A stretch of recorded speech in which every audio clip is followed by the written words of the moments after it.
रात के 11:30 बज चुके थे। निखिल रोज की तरह अपने लैपटॉप में गेम खेल रहा था। 2-4 ज़ॉम्बीज़ को मारे बिना निखिल को नींद नहीं आती। कमरे की सभी लाइट्स बंद थी। लैपटॉप की चलती हुई स्क्रीन से ही कमरे में थोड़ी रोशनी सी थी। यहाँ निखिल के साथ उसका रूममेट और जिगरी दोस्त देव भी था, जो सोया हुआ था। देव आज ऑफिस में रिजाइन देकर आया था। देव एक एड एजेंसी में कॉपीराइटर है। वो क्लाइंट्स के ब्रीफ पर एड लिखता है। देव को अपना काम पसंद है, लेकिन पिछले कुछ महीनों में उसके लिखे सभी एड्स या तो क्लाइंट या फिर देव की बॉस तारा ने रिजेक्ट कर दिए। देव को समझ नहीं आ रहा था कि उसके साथ हो क्या रहा है, लेकिन आज सुबह जो ऑफिस में हुआ वो भी देव की सोच और समझ से परे ही था। तारा ने देव को अपने कैबिन में बुलाया था। जब वो कैबिन में पहुंचा तो तारा ने उसे बैठने के लिए कहा। फिर करीब आकर वो धीरे से बोली, देव, मेरे सीने पर एक बोझ है जिसे आज मैं बिना किसी डर के उतार देना चाहती हूँ। तारा ने जो कहा वो देव के जरा भी पल्ले नहीं पड़ा। वो झिझकते हुए बोला, मैं कुछ समझा नहीं। जो बात है आप साफ कहिए ना। ये सुनते ही तारा ने अपने कैबिन में यहाँ वहाँ नजर दौड़ाई और देव के हाथ में एक कागज का टुकड़ा रख दिया। देव ने कागज का वो टुकड़ा खोल कर देखा। उस पर लिखा था, वो आवाज चाहती है कि तुम ये शहर छोड़ दो। देव को वो कागज देकर तारा ने राहत की सांस ली और अपनी कुर्सी पर आकर बैठ गई। देव ने कागज पर लिखे मैसेज को फिर से पढ़ा और तारा को हैरानी से देखते हुए बोला, ये सब क्या है? ये कौन सी आवाजें हैं जो चाहती है कि मैं शहर छोड़ दूं? इस पर तारा ने कहा, मुझे नहीं पता वो कौन है। वो कोई इंसान नहीं है, बस एक आवाज है, बस एक आवाज। तारा ने घबराते हुए कहा। तारा की बात सुनकर देव कुछ देर तक खामोश रहा, फिर अचानक ही मुस्कुराने लगा। तुम मुस्कुरा क्यों रहे हो? तारा ने हैरानी से पूछा। तभी देव ने कागज का वो टुकड़ा टेबल पर रखते हुए कहा, आप मेरे साथ प्रैंक कर रही हैं ना? कल मेरा जन्मदिन है, इसलिए आज आप मेरे साथ ये प्रैंक कर रही हैं, है ना? जैसे लास्ट ईयर आपने विवेक के बर्थडे पर किया था। खुद भूत बनकर उसे डरा दिया था आपने, और आज इस कागज पर ये सब लिखकर मुझे डराना चाहती हैं। लेकिन मैं डरने वाला नहीं हूं। मैं बहुत स्ट्रांग हूं। मैं किसी से नहीं डरता। देव, मैं कोई प्रैंक नहीं कर रही। I am serious. तारा ने एकदम सीरियस टोन में कहा।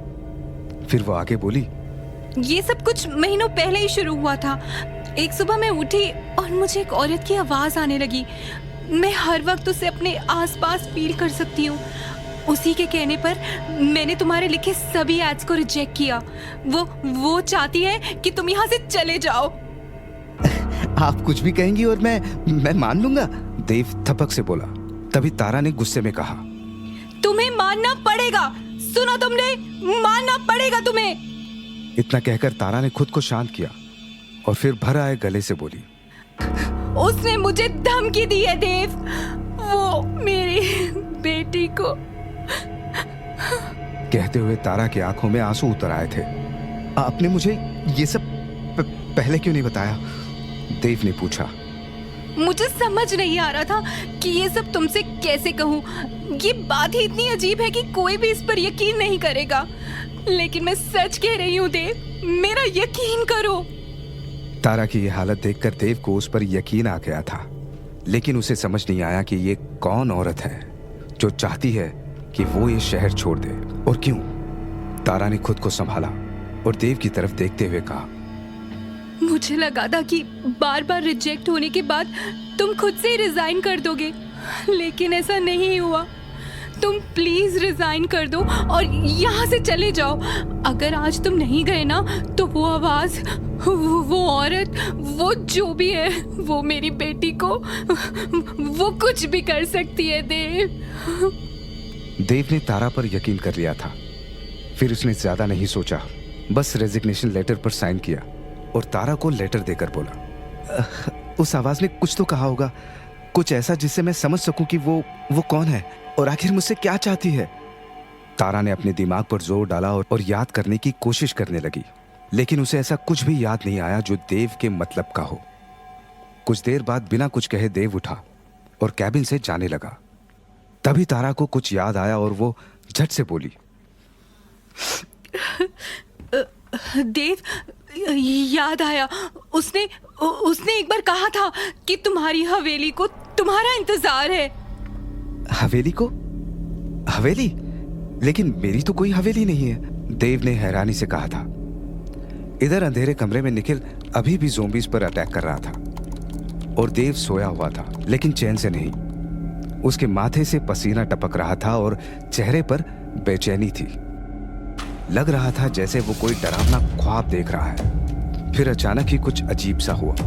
जो चादर देव ने ओढ़ रखी थी वो खुद ब खुद खिंचने लगी। वहां कोई था जो चादर खींच रहा था। गेम खेलते हुए निखिल को भी लगा जैसे कमरे में कोई खड़ा है। निखिल ने फौरन देव के पलंग की तरफ देखा, लेकिन वहां कोई नहीं था। निखिल ने राहत की सांस ली और फिर से अपने गेम में लग गया। फिर कुछ देर बाद एक और अजीब सी चीज हुई। देव के पैरों पर पड़ी हुई चादर अचानक से हवा में लहरने लगी। तभी देव की आंखें खुल गई और वो उठकर बैठ गया। चादर सीधे आकर देव के ऊपर गिरी। निखिल को फिर लगा कि कमरे में कुछ तो है। उसने फौरन लाइट्स ऑन कर दी। जैसे ही कमरे में रोशनी हुई, निखिल जोर से चीखा, भूत भूत बचाओ भूत। निखिल की चीखें सुनकर देव ने चादर हटाई और तेज आवाज में बोला, अरे मैं हूं देव। देव को देखकर निखिल की जान में जान आई। उसने खुद को संभाला और फिर मुस्कुराते हुए बोला, ओह तू है?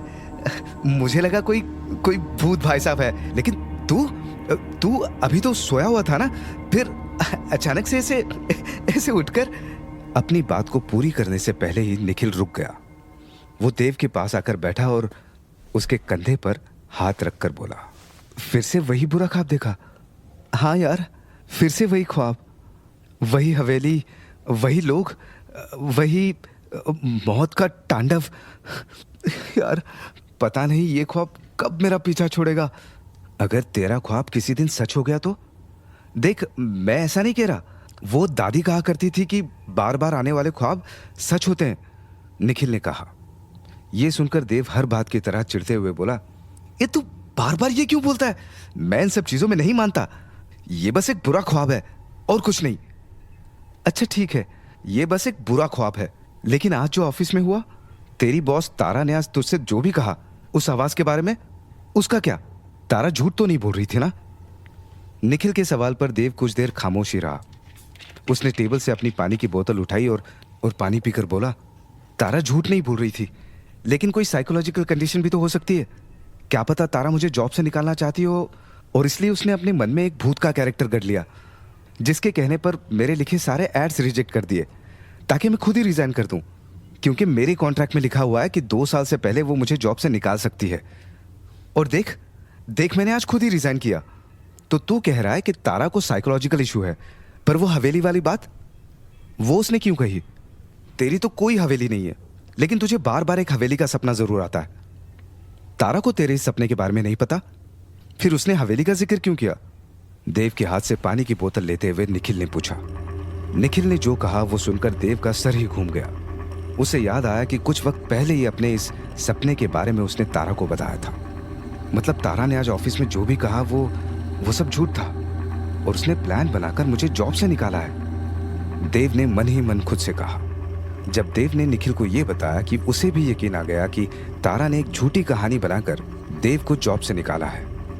देव दुखी भी था और उसे तारा पर गुस्सा भी आ रहा था, लेकिन कुछ ही देर में उसने खुद को समझा लिया कि जो हुआ सही हुआ। वैसे भी देव पिछले कुछ वक्त से लंबी छुट्टी पर जाने की सोच रहा था। अब वो बिना किसी परेशानी के ऐसा कर सकता था। रात के 12 बजने में अभी 10 मिनट बाकी थे। देव वापस लेट गया और निखिल से बोला, अच्छा सुन, अगर अंजलि केक लेकर आए तो मुझे जगा देना। जो हुकुम बर्थडे बॉय।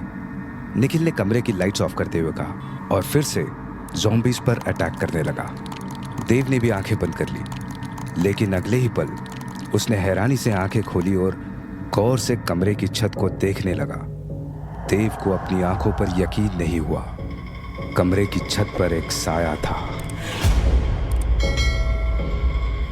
एक औरत का साया।